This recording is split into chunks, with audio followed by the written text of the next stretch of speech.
Go back to Warriors pregame live, presented by Comcast Business. And Jimmy Butler, according to Shannon Charania and many other sources here at Chase Center, you saw they fall late in the first quarter. Jimmy Butler did not return to game number 2 as the Warriors lost that one. Left pelvis contusion. He is out for game number 3. Now, the injury report says he's still a game-time decision, but all the sources are saying he is out tonight. So that's a massive loss for the Golden State Warriors. We know what he's done since he's arrived from South Beach, Miami. The Warriors are third in free throw attempts. They've gone on a run here and finished, of course, into the playoffs in the first round. So without Jimmy Butler, we saw what happened in game number 2. Not a lot of isolations and an unbalanced offense, Zena. Yeah, this is going to be an opportunity for Jonathan Kuminga to come in and take advantage of some of those mismatches. Whenever the floor is spaced for the Warriors, there's some straight line drives that you want Jonathan Kuminga to have the green light to attack, because let's just be real, Houston doesn't have a great rim protector, and that's something that the Kuminga and the Warriors can take advantage of. Mully, what are they missing with Jimmy Butler now out for game number 3? You know, obviously, Bob, you said the isolation, inside-out play, that's probably the biggest thing. Getting to the free throw line, but establishing a player inside the paint so you can open up those three-point shots and have a better balance to your offense.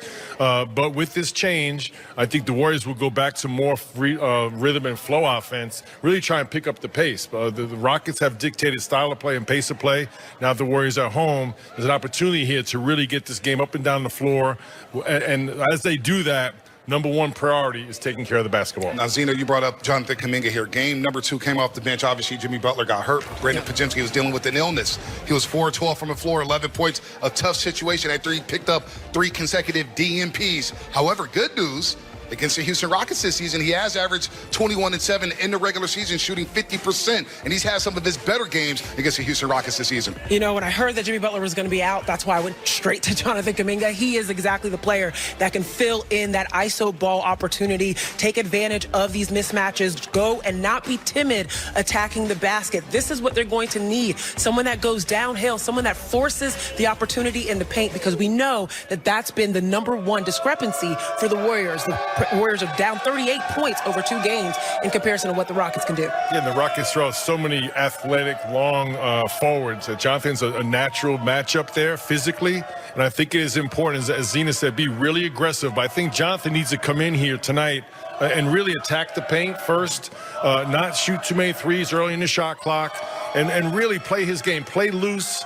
This Rockets team, they're a young, inexperienced team, so it's not like every single possession is under the microscope. So I think he should come in here relaxed and let the offense come to him, focus on defensive rebounding, and really maybe take Jalen Green, one of those top offensive players, and defensively try and shut them down. That's a really good point. Jonathan Kuminga is going to do what he's supposed to do on offense. He's got to be in good positioning on defense. He's got to be ready for the help rotations, make sure that he's in the lanes wherever he can be to utilize the athleticism that is much needed against a team like the Rockets. And if I'm not mistaken, this will be his first ever playoff start with the Golden State Warriors, so a massive one here in game number 3. Steve Kerr earlier today touched on the physicality we've seen in the first 2 games of this series. I think what happens in the playoffs is, teams basically just say to their guys, just foul every time. They can't call it every time. And so the playoffs become much more an art for the officials than a science. The way I've seen it in my NBA career is, the best officials, they kind of know what's coming. They know there's, it's testy, after the first game, whatever. So you clean it up right away. You call a few things right away. You warn both teams. You say stop it, and then the game settles down. And I think that's sort of the key to me when I look at all these games around the league is, are we handling stuff early? Are we taking care of things early so that a basketball game can happen? And that's what good officiating is to me. In that same realm, what are you seeing with the way they've defended Steph in this series so far? You don't think you're just going to bait me into allowing you? What are you, James Harden, trying to draw the foul right now? I'm not reaching. I'm not reaching, Anthony. That is Steve Kerr as we go inside the Chase Center for the first time all evening, courtesy of Comcast Business. Every connection counts with the great KB, Garrett Burke, NBA champion Festus Ezeli, and our Warriors insider here at NBC Sports Bay Area, Monty I missed it. Monty pull. Don't worry, Zena. We can catch up on that later. But physicality and the war words, this series has turned up when it comes to the temperature, KB. Well, I'm thinking about that hot mic that caught Ime Udoka in Game 2 telling his team, keep playing through contact, don't worry, they're not going to call anything. Okay, so if the Rockets are going to test the boundaries of the officiating crew, well, then the Warriors have to do the same. What do you think this game is going to be like, Monty? Yeah, I mean, the Rockets have been playing this way all year. It's their style. And Steve Kerr yesterday said that he showed video of Game 2, and he said, we didn't make them feel us. They came with playoff energy. We came with regular season energy. We got to amp it up because against this team, if you don't meet their passion, don't meet their intensity, you end up in a losing game like you did in Game 2. All right, what do you think, Festus? Do you love a physical game? Physicality is not dirty in the playoffs. Yeah. It is expected. This is you're playing for your season. If you lose, you go home. And so the Rockets are throwing everything at Steph Curry, and this is not anything that he hasn't seen already. It's all a testament to Steph Curry's greatness, and it's not an indictment on Houston's defense.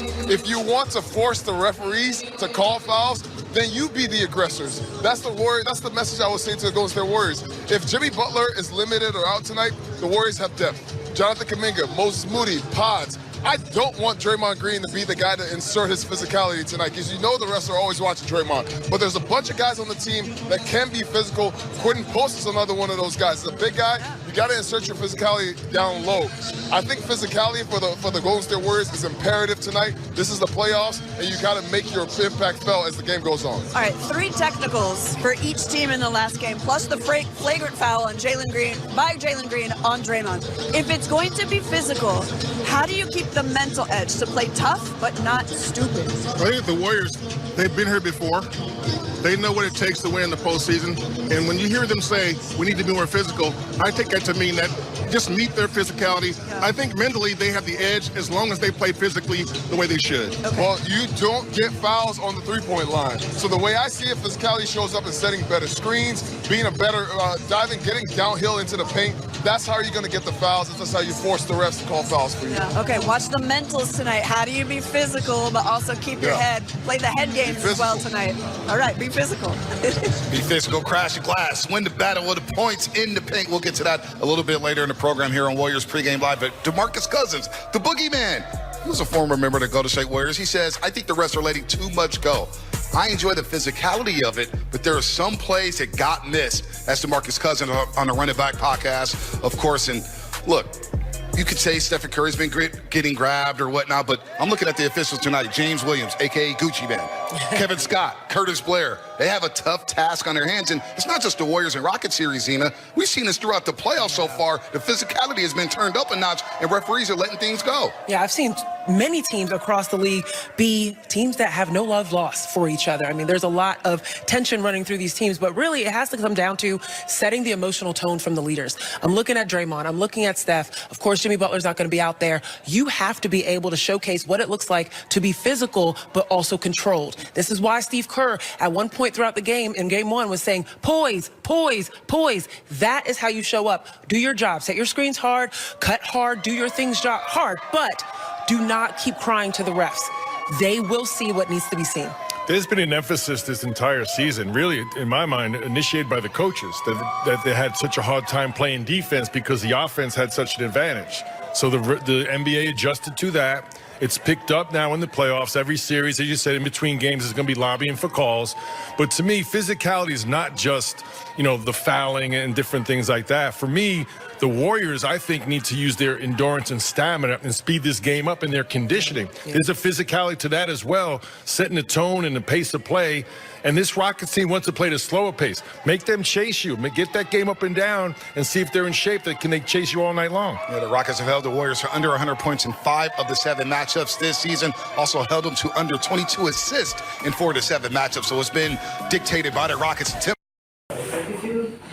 Cháu cảm hôm nay mình sẽ hướng dẫn các bạn làm hoa hướng dương.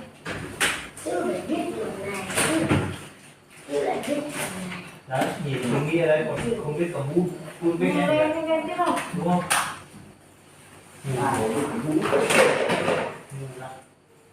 Biết không phải đọc toán chứ con? Vẫn nó chơi suốt từ nãy giờ chả làm gì cả. Người hiểu không? Mang cái phiếu ra.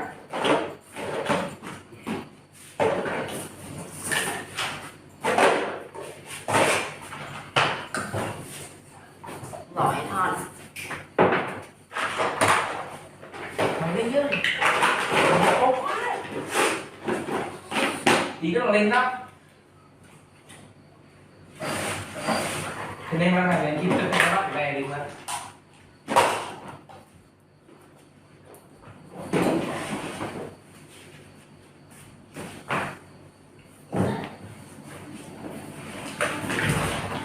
Mình chả ra xem là mình khỏi hỏng hết rồi.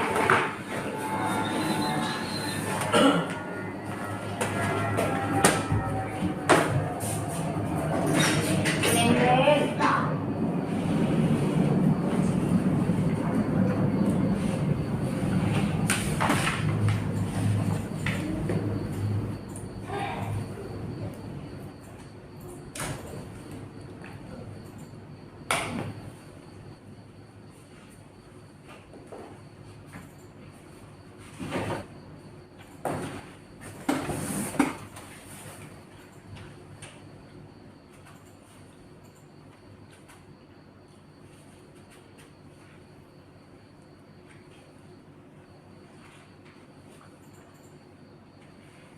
Đây, nghe cuộc đời đã xứ này rồi.